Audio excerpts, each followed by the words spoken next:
Today, you're going to learn how to delete a bill in QuickBooks Online UK version. In this walkthrough, I'll guide you through the process in a clear and simple way, so you can confidently remove any bill you no longer need. Let's get started. First, sign in to your QuickBooks Online UK account.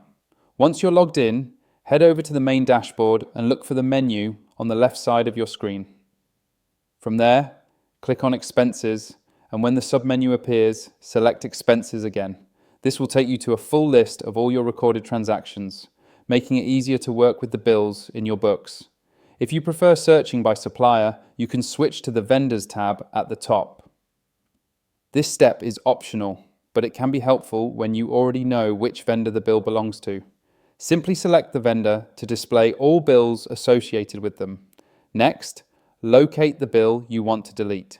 You can scroll through the list, use the search bar, or apply filters to narrow down your results.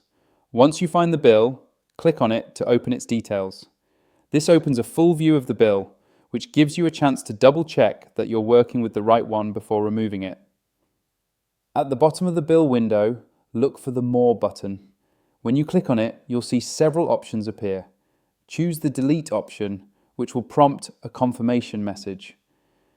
QuickBooks asks this to ensure you don't accidentally remove a bill you still need. When the confirmation box pops up, click Yes to complete the deletion. The bill will now be permanently removed from your records, helping you keep your books clean and accurate. That's it. You've just deleted a bill in QuickBooks Online UK. Thanks for watching, and don't forget to like and subscribe for more QuickBooks tips and tutorials.